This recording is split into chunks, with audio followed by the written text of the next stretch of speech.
Life can be observed with these 10 symbols.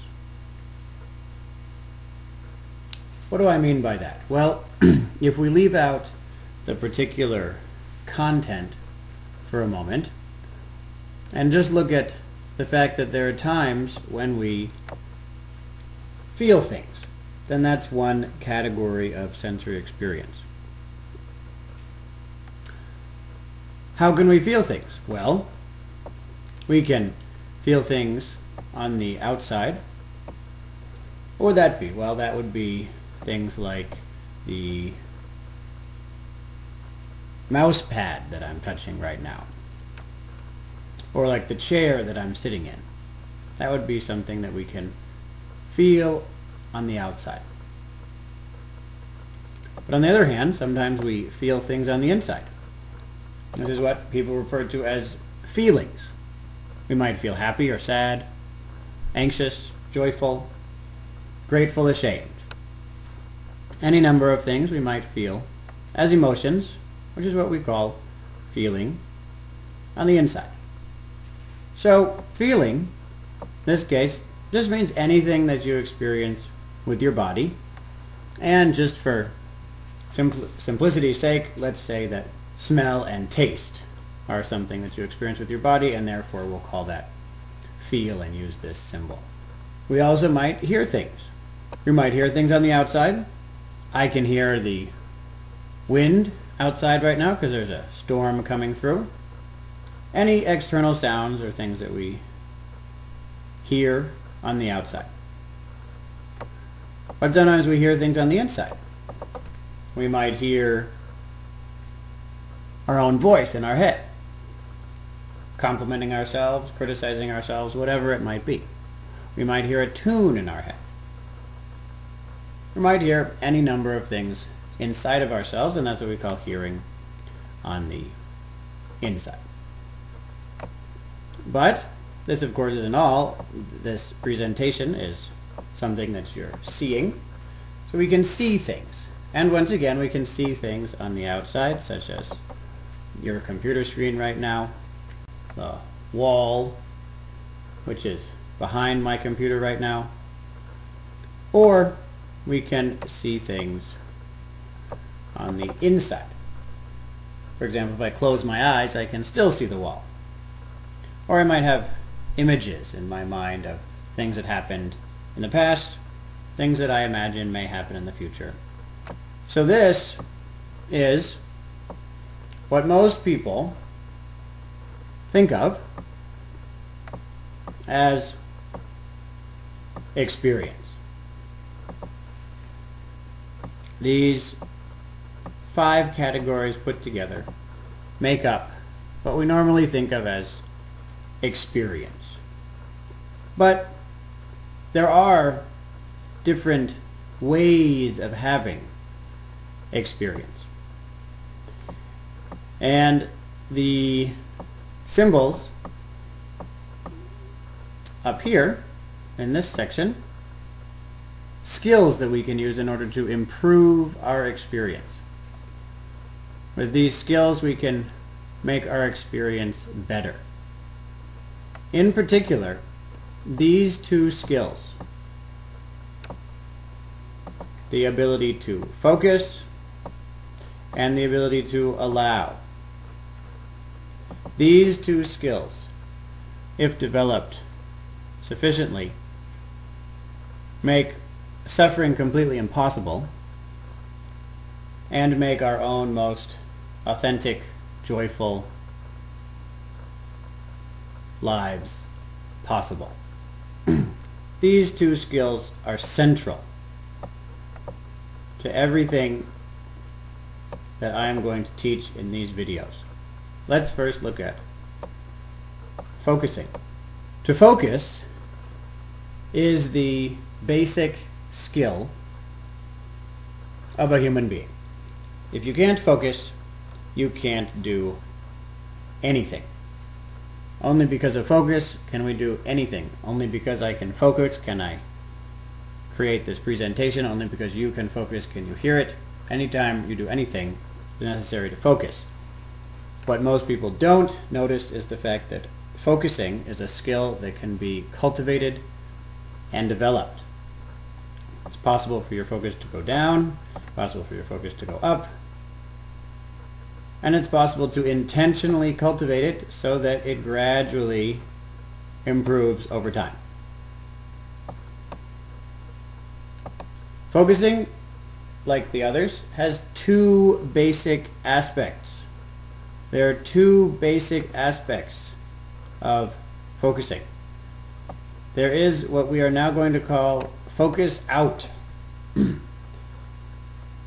This term needs a little bit of explanation. It's not intuitive to understand what it means, but once you use it for a little while, it becomes intuitive. When we focus, as you can tell, this is like a little camera here, a little camera frame. When you put your camera on something, the main thing that occurs is actually that everything else is excluded. Everything else. Everything over here and over here and over here. All these parts are excluded because you focus just on the one thing, and everything else is excluded. So when we say focus out, when we use this set of symbols here, what we're referring to is the ability to concentrate on what you deem relevant. What that means is that you are not paying attention to everything else. If your mind goes to those other things, then you have the ability to bring it back and to put those other things back out. That is the skill called focus out. But there's another skill, a very important skill, the salient characteristic of Buddhism, and is also the salient characteristic of science. That is the ability to do what we call focus in. Focus in means that you have the ability to clearly focus on something so that what it is becomes more and more apparent. So whenever we see something over here, we have some object over here, whatever it is, who knows what it is. Let's say it's we have this symbol here, right? There's our symbol. What is this? Well, the first thing you do is you focus on it, which means that everything else is out of what you're seeing. So the first thing you do is use your focus out skill so that everything else is excluded, and this is the only thing that you're seeing. Having done that, you then use your focus in skill, and you look just at this and see it with absolute clarity. See the distinctions between each of its aspects, each of its characteristics. See it more and more clearly, allowing it to become more and more revealed to you what it really is, not just what we assume it is. And it's what we call focus in. And it allows us to see things that we have never seen before. The next skill is the skill of allowing. Allowing is very important. The ability to allow things to be as they are. What does it mean here? Well, the first thing it means is that we allow things into our experience. We just allow things in. We have our little open hand here, meaning we're not doing anything about it. It's not a karate chop hand. It is a open hand because we're open to allowing whatever it is into our experience. So once again, maybe it's some symbol like that. Ha! What is this? Well, whatever it is, we're going to let it into our experience. We're not going to resist experiencing what we are experiencing. That's the first part. The second part is our ability to allow things out of our experience, to allow things to go, allow things to disappear, allow things to pass away. And so this, we see it clearly and then it's gone and we let it go. We don't resist its passing, because to either resist, which means we are not allowing things in, or to resist, which means we are not allowing things out, both of these cause immense suffering. And so we're left with just 3 more symbols. First we'll say, look at the symbol and we'll call it flow. It means that we notice that things change. So we might be looking at something and we see it's changing. We notice that. We see it's changing, and so we are seeing flow. We can also hear flow. You can hear my voice changing all the time, and rather than paying attention to the content of my voice, you can pay attention to the fluctuation of some characteristic, its volume or tenor. This is very important. This flow is the very essence of spirituality, and that is in fact the meaning of the word spirit. Next, we have what we're now going to call no. No means nothing.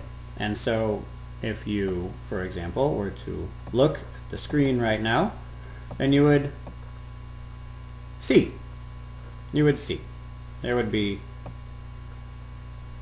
an object in your perception. A computer, for example. But if you close your eyes and look at the back of your eyelids, then you will not see anything. But you're still looking, you can still see, you're just not seeing anything. So we're going to call that no seeing. But it's still an experience. This is actually an experience that works together. You can also have the experience of hearing silence. We're going to use these symbols to mean silence, either in or out of your mind. And you can feel nothing. And that's what we're going to call relaxation or emotional peace. This is extremely important. This nothing, this nada, as St. John of the Cross said, or this deep, pleasant rest. This absolute nothingness, which Buddhism calls shunyata, which exists even without existing in all things. And finally we have